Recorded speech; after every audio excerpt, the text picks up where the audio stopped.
Welcome to the Game Sense Football Podcast. You're with Ewan and Lars once again. And in today's episode, we review and preview the FA Cup and UEFA Champions League games that are coming up, and those games that were just over in the last round. So Nas, what is your favorite movie of all time? This is a difficult question to answer. It usually depends on my mood, but for a long time, I would say I bunch all three Lord of the Rings films as one movie in my mind. But at the same time, when I'm on the plane, I always binge watch Infinity War and Endgame, and I can keep watching it over and over again. I don't know why. So big Marvel fan. I guess you like action films? Sounds like it. I guess so, but at the same time, I mean, I'm not a fan of action for the sake of action. To me, Mm. I'm not saying that the Avengers franchise is the pinnacle of storytelling, but it has 20 something films worth of storytelling. So there is a story and substance behind that. So I'm not a fan of Fast and Furious, for example. I always like a good story behind the action. I actually do like Fast and Furious. Maybe not the last two films, but the franchise before, up to maybe 7 or 8. Still okay for me. Really? Yeah. I mean, what's not to like fast cars? Vin Hmm. Diesel. Vin Diesel. So speaking about action, Manchester United versus Coventry. Plenty of action there. Yeah, United started well. First half was fast and Mm. furious. I think by now everyone has known that United very easily got into a 3-0 lead. Many people might have switched off at that point, thinking, this is the very Mhm. rare, comfortable procession for United. But things are never easy for United. So we all saw or heard or read about Coventry getting back into the game. First goal, second goal. Once the second goal went in, I just knew United would concede the third. Yeah. The fourth, thankfully, as a United fan, was disallowed for offside. And then nervy extra time. Coventry hit the bar, and yeah, United got Yeah. through on penalties, but they didn't make it easy. Yeah. Yeah. I didn't go through that last part because I was one of those who switched off after it was 3-0. Mm, Yeah. And I mean, I went to bed, woke up, saw some messages on my phone, alluding to the fact that how Eric Ten Hag's gonna get fired soon. mm, Yeah. Do you think he'll get fired soon for this result? I mean, they did get into the FA Cup final, final, yeah, but the way that they went about it. I mean, this was a group of the unhappiest looking players to have made a final. yeah, ridiculous. People are saying this is the most humiliating Man United victory that they can remember. I, yeah, yeah. Exactly. Some of the reports in the UK are suggesting Ten Hag is safe until the end of the season, and I guess you could see that because now that they have the FA Cup final secured, Champions League qualification is out the window anyway. So no matter where they finish in the league, it's gonna be bad, and it's just a case of getting to the final without embarrassing themselves further. And I think it Yeah. has been an embarrassing season, and you know, it's a repeat of last year's final. And if we can get through the first minute without conceding, that would already be an improvement. And just, as a quick take, do you think winning the FA Cup would save his job? Well, the last Dutch manager to win the FA Cup got fired the day he won it. Yeah, enough said. Right. Yep. I think if he wins the FA Cup, he will keep his job. To be fair, I made that Van Gaal joke, but I think he will keep his job if he wins. If he loses, I think it depends on the Mm. manner of the defeat. If City beat United 6-0, he's out. If United show a bit of fight, a bit of spirit, I think he'll be given at least until the end of the calendar year. Yep, yep. But as dysfunctional as this United team has been, this is the third cup final in 2 years for them. Two FA Mm. Cup finals in a row as well, right? So where does the problem lie, right? Yeah. It's so hard to nail that down. Yeah. I mean, it's so divisive, and so there's a sort of dissonance around Man United and Eric Ten Hag now. Yeah. In that, like you said, 3 cup finals in 2 years. On paper, you can argue that he's not doing such a bad job, but negative goal difference just watching United play, we've brought this up before, and in that there doesn't seem to be a style that he's implemented in the almost 2 seasons he's been there. I think at the very basic level, they don't really pass the eye test, right? When you Yeah. look at the team play, you can see that it's a bit rubbish. Yes. Yes. Yeah. We did an Eric Ten Hag debate a few episodes ago where I argued for keeping him, and I'm not saying I've changed my mind, but his position is harder to defend now. Mm. And especially when you compare him against other managers who've been in the job roughly the same time. You look at Ange Postecoglou and Unai Emery, who we have spoken about before Yep. when we speak about Eric Ten Hag's position. Mhm. They, one, their teams are above United, and two, they have a style. They have you know what their teams are trying to do, at least Say it. Philosophy. philosophy. But the other manager that has been in the job for even less time than Eric Ten Mm. Hag is Xabi Alonso at Leverkusen. And Yeah.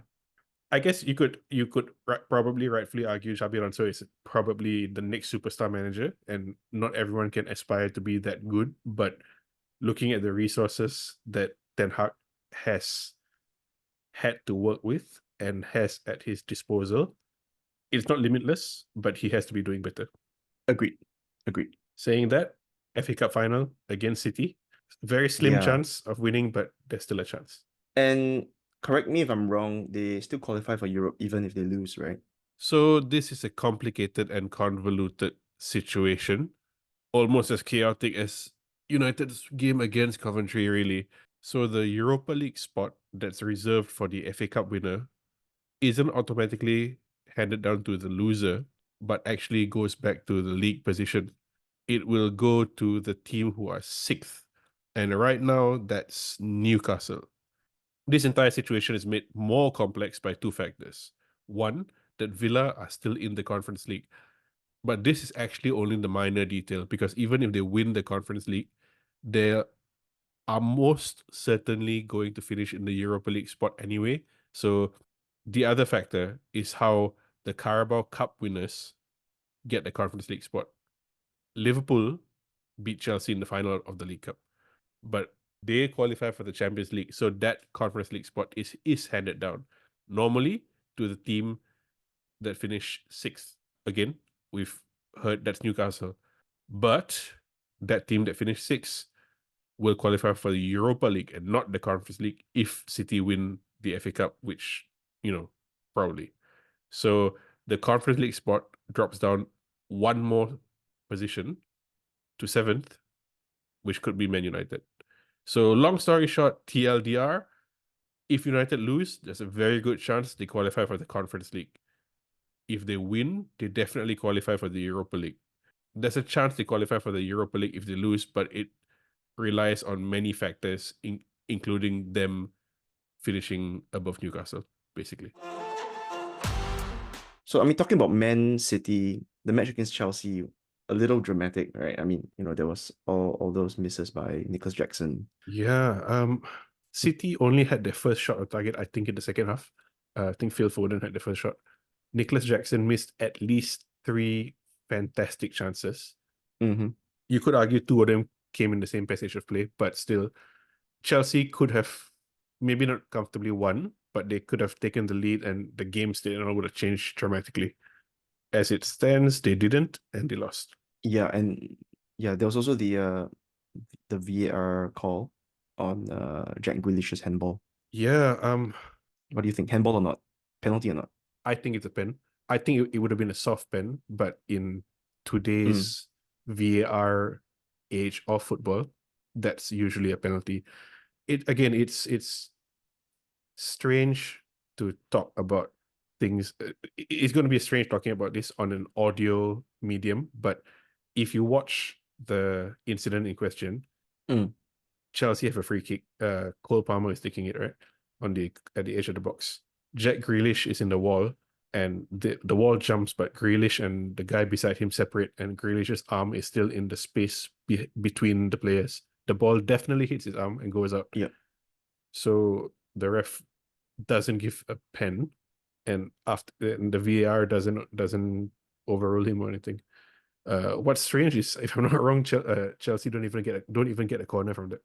I think that there definitely was a legitimate shout for a penalty there. I think not having retracted his arm in time is something that can be seen as punishable. But I agree with you. It would seem to be it may look a little soft, I think, but rules are rules, and I feel that they should be applied consistently. Yeah, definitely. And some people Yeah. will say that, oh, it was unintentional, but to me, intent shouldn't be a factor, because you can always unintentionally bring someone down in the box if he manages to dribble you, but that's because his skill has beaten you. Yes, yes. Fully agree with you on that. So now as it stands, it's an all Manchester FA Cup final. Yep. 25th of May, Wembley, replay of last season. And yep, I think we are very much hoping that United have a decent showing. Yeah, yeah. I mean, that's just both of us hoping. I'm sure there'll Hoping. be other people hoping for another result. We also now have the Champions League semi-finals confirmed. Yep. And it's going to be Dortmund versus PSG and Bayern versus Real Madrid. Both very, very interesting ties. Yeah, I think on one side of it, Dortmund and PSG, both teams can be seen to be the least favored ones to get to the final. I mean, if you consider the four of the four. But as it stands, they're on the same side of the table, right? So one of them will be in the final. Whereas the two more favored teams, Bayern, Munich, and Real Madrid, they'll be slugging it out in the other semi-final. So only one will get to the final as well. The Opta supercomputer, as you know, Mhm. Opta is the stats and data collection company. They had Dortmund as the least likely team to win Mhm. the Champions League at 5%. This is at the quarterfinal stage. Supercomputers aside, this isn't Klopp's Dortmund, and is not even a Dortmund that has been superbly impressive in the Yeah, Bundesliga. not even a Tuchel's Dortmund. Yeah. Yeah, definitely. I mean, last year they finished second in the Bundesliga, throwing away the title on the final day. This year, not really very good. It's going to be another homecoming for Ousmane Dembele of PSG, who playing against another of his former clubs after he played quite well against Barca in the quarterfinal. Yeah, yeah. He was man of the match, if I'm not wrong, in the game against Barca In in the second second leg. leg. Yeah, Yeah. second leg, PSG ran Barca quite ragged, especially after Araujo got sent off. Xavi also got sent off, if I'm not wrong. Mm-hmm. Mm-hmm. The argument is that the game changed because of the red card, and it wasn't fair for Barca to have to try to keep PSG at bay. But it was a stupid challenge. It was a fully deserved red card, Yep. and PSG took advantage. This is PSG's best chance of winning the Champions League, considering there's no City now. You could see PSG with Mbappe and all beating either Real or Bayern from the other side of the draw. I think they are heavy favorites against Yep. Dortmund, but Dortmund beat Atletico, who they are wildly canny, difficult opponents, and Yeah. like we both said, Dortmund have not been good this season, but they grafted through. Yeah, agreed. And the funny thing is now, this is the PSG without the superstars. I mean, well, without those mega stars who Mm, were bought for the Champions League, right? So yep. Neymar's gone, Messi's gone, and yet here they are. I think that's credit to them, the team right now. Yeah, they still have Mbappe, and Mbappe in the Champions League knockout stage has a tremendous record. Only Mm, Cristiano Ronaldo has scored more away goals. And I know people might say it's such a weird stat, Champions League knockout away goals, but in the Champions League knockout stages, the away games are very, very important. And it just shows how much of a game changer and game winner Kylian Mbappe can be. mm-hmm. A lot of players who were called great players didn't really perform consistently in the Champions League, but Mbappe has 15 goals in 12 knockout away games. 15 goals in 12 knockout away games. That's sick. That's sick. That's Yeah. it's a pretty disgusting stat. Yeah. Like you said, they don't have Messi and Neymar anymore. Mbappe is still there. they've brought in a lot of younger players now, but including Ousmane Dembele. And the way Luis Mm-hmm. Enrique has been using Ousmane Dembele is very interesting. We all know him as a very speedy, dribbly, tricky winger who can play on either flank. But there have been a couple of times this season in the Champions League against high pressing teams where he's put Dembele in the center and used him as an outlet because of his close control and speed and dribbling to get past the press. And that's how PSG launched the counter attacks.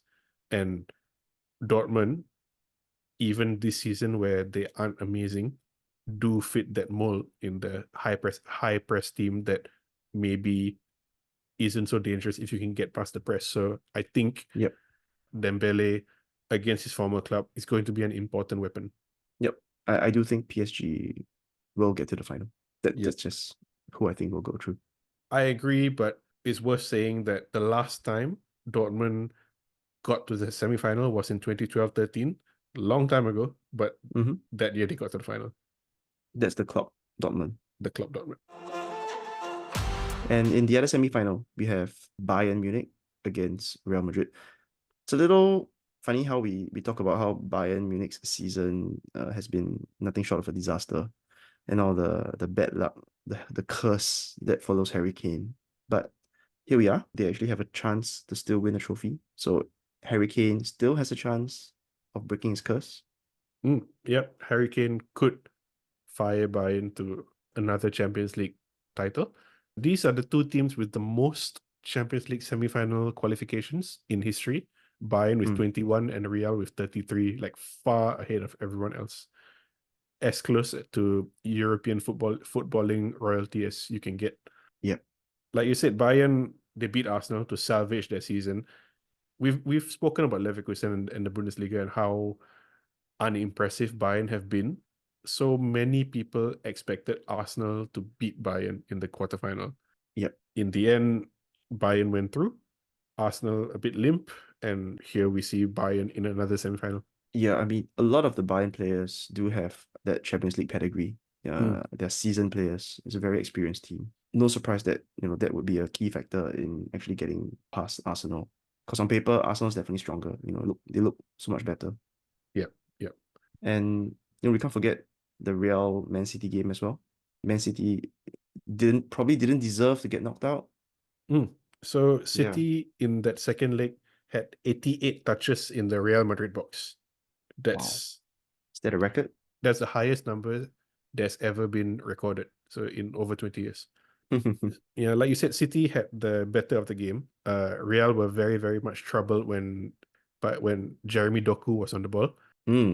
I do wonder though if Bayern are going to sort of copy that and funnel the ball towards Musiala, who's a similar player, very, very good dribbler, very fast, yeah, creative. Maybe sometimes doesn't have the best end product, but I would say Musiala is much better than Jeremy Doku. I mean, Jeremy Doku doesn't really have end product as well. Yeah, exactly. Yeah. Yeah. It's going to be very, very interesting, intriguing, Yep. especially when you look at the way Ancelotti has set up Real this season, with the narrow diamond shape and with sort of auxiliary or not standard defenders, like Camavinga and Tchouaméni sometimes play in defense, sometimes Fede Valverde plays in defense, sometimes don't use natural defenders, and against Harry Kane with intelligent movement, Musiala, Gnabry, Sane, Muller, all who are either very fast or very, very clever, it might be quite difficult for Real. Agreed. But Real, I mean, you don't really write them off, right? I mean, Definitely not. Yeah. Vinny Jr., Rodrigo, Jude Bellingham, they're having Bellingham, bangers of a season. Yeah. Yeah, Bellingham's who just scored the winner in the Clasico. Yep. The late winner, yeah. Jude Bellingham, I think it's difficult to understand how good he is and how good he can be. And he can do almost anything. And there is no point in the game where he's not an influence. On the ball, off the ball, his team on top, his team chasing the game. He's always involved doing something. And he's wearing Zidane's number 5 shirt, right? The iconic legendary shirt. Sure. The annoying number 5 for you. The annoying number 5, yes. But you cannot be annoyed at Jude Bellingham. He's just too good. I think a Yeah, lot of yeah. people are going to talk about Kane versus Bellingham. They're both I guess, the talismans. In a season where Mm-hmm. Bayern have not been great, Kane has still scored a lot of goals. And Real are top of La Liga, and they haven't always been like scintillating, but Bellingham has scored so much, created so much. Yeah, I think the thing about Bellingham is his consistency, from the beginning of the season till now. Yeah. Yeah. And this is the blockbuster tie, right? Yeah, and considering Bayern has nothing more to lose, I think they will go all out for this one. So I think it'll be a banger. Yeah, It'll be I a think great so too. match. I think so too. Though saying Yep. that Real are also comfortably ahead in La Liga, so I think they'll both focus very heavily into this, and Yeah, it's going to be quite hard to call for this tie.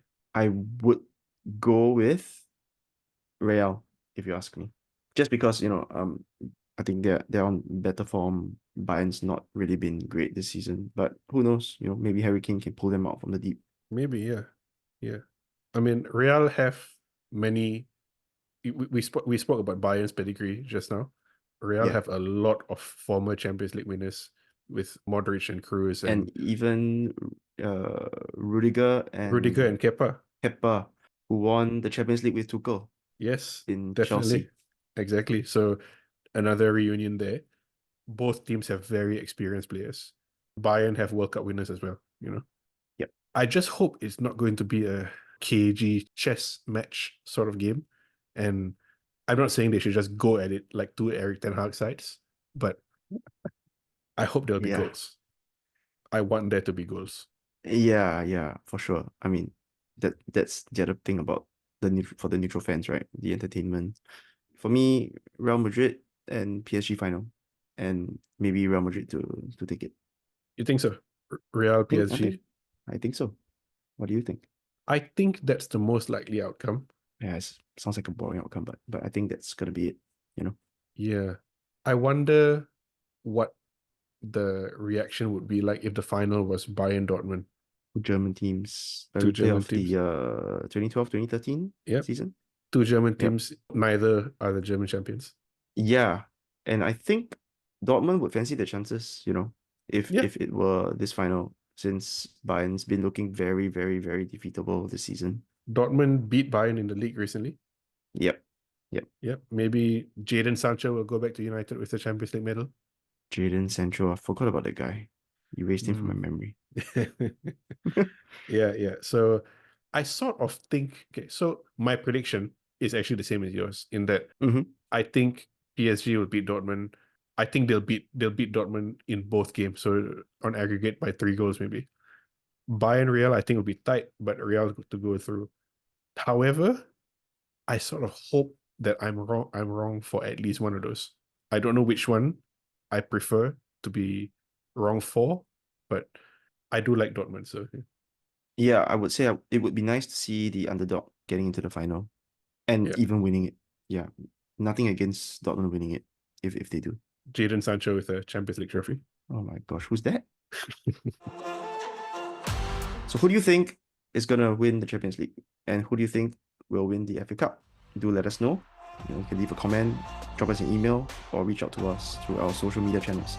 Links are all in the description. So till next time, see ya. See you.